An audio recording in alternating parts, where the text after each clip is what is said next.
മൃതദേഹം സംസ്കരിക്കാൻ ഇടമില്ലാതെ പാലക്കാട് നഗരനിവാസികൾ.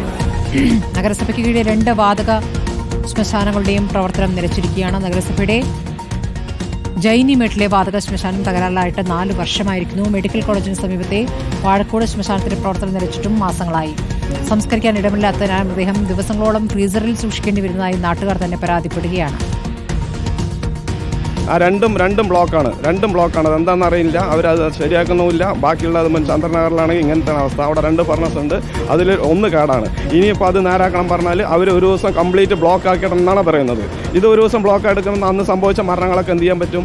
അപ്പോൾ ഇതിന് അവർ അടിയന്തരമായിട്ടും ഒരു നല്ലൊരു സൊല്യൂഷൻ കണ്ടിട്ട് ഈ മുനിസിപ്പാലിറ്റിക്കും ഗുണകരമാകുന്ന ഒരവസ്ഥയിൽ എത്തിക്കണം എന്നാണ് എൻ്റെ അഭിപ്രായം. മരണപ്പെട്ടു പോയാൽ അവർക്ക് സംസ്കരിക്കണമെങ്കിൽ മണിക്കൂറുകളോളം കാത്തു നിൽക്കേണ്ട അവസ്ഥയാണ് ഇപ്പോൾ പാലക്കാട് നഗരത്തിനുള്ളത്. വലിയ വികസന നേട്ടങ്ങൾ അവകാശപ്പെടുന്ന പാലക്കാട് BJP ഭരണത്തിന് കീഴിലാണ് ഈ പാലക്കാട്ടുകാർക്ക് ഇത്തരത്തിലുള്ള ഒരു അവസ്ഥ ഉണ്ടാവുന്നത്.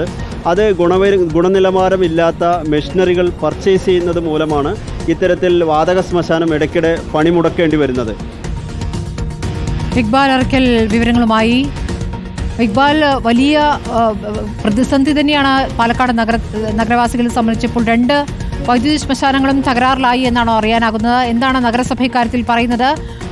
ഈ മൃതദേഹങ്ങൾ ഫ്രീസറിൽ സൂക്ഷിക്കണം, ടോക്കൺ വ്യവസ്ഥയിൽ മാത്രമേ സംസ്കരിക്കാനാകുന്നുള്ളൂ. അതായത് ഇന്നൊരു മരണമുണ്ടായാൽ ഇന്ന് സംസ്കരിക്കാനാകില്ല എന്ന സ്ഥിതിയാണോ നഗരത്തിൽ? നിലവിൽ അത്തരത്തിലൊരു സ്ഥിതിയിലാണ് പാലക്കാട് നഗരവാസികൾ ഉള്ളത്. പാലക്കാട് നഗരസഭയ്ക്ക് കീഴിൽ 2 ശ്മശാനങ്ങളാണ് ഉള്ളത്. ഒന്ന് ജൈനിമേടുണ്ട്, മറ്റൊന്നുള്ളത് മെഡിക്കൽ കോളേജിന് സമീപത്ത് വാഴക്കോടാണ്. ഇതിൽ ജൈനിമേട് ശ്മശാനം തകരാറിലായിട്ട് വർഷങ്ങൾ കഴിഞ്ഞു. ഈ വിഷയം ഈ സ്ഥലം കൗൺസിലർ തന്നെ പറയുന്നത് ഈ വിഷയം നിരവധി തവണ കൗൺസിലിൽ ഉന്നയിച്ചിരുന്നു. പക്ഷേ ഇതിലൊരു ഇടപെടൽ ഉണ്ടായിരുന്നില്ല എന്നുള്ളതാണ് കൗൺസിലർ പറയുന്നത്. മറ്റേത് വാഴക്കോട് ശ്മശാനത്തിലാണെങ്കിൽ വാതകം ചോരുന്നതിനെ തുടർന്നാണ് അവിടെ ഫർണസ് തകരാറിലായിട്ടുള്ളത്. ഇതുകൊണ്ട് തന്നെ പാലക്കാട് നഗരസഭയ്ക്ക് കീഴിലുള്ള ഈ 2 ശ്മശാനങ്ങളിലും മൃതദേഹങ്ങൾ ദഹിപ്പിക്കാൻ കഴിയുന്നില്ല. ആളുകൾ ഇപ്പോൾ ആശ്രയിക്കുന്നത് മരുതറോഡ് പഞ്ചായത്തിലുള്ള ചന്ദ്രനഗറിലെ ശ്മശാനത്തെയാണ്. അവിടെയാണെങ്കിൽ 2 ഫർണസുകളുണ്ട്, അതിൽ 1 ഇപ്പോൾ തകരാറിലായിരിക്കുകയാണ്.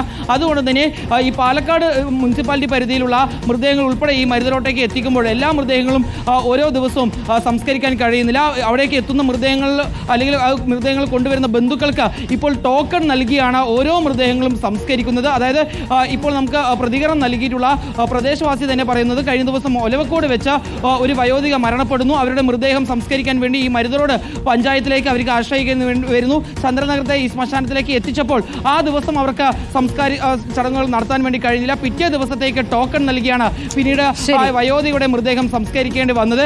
ഏതായാലും ഇത്തരത്തിൽ വലിയ രീതിയിലൊരു ബുദ്ധിമുട്ടാണ് ഇപ്പോൾ പാലക്കാട് ജനത ഇപ്പോൾ അനുഭവിക്കുന്നത്. ഏതായാലും വിഷയത്തിൽ ഇപ്പോൾ നഗരസഭ കൃത്യമായി തന്നെ പ്രതികരണം നടത്തുന്നുണ്ട്.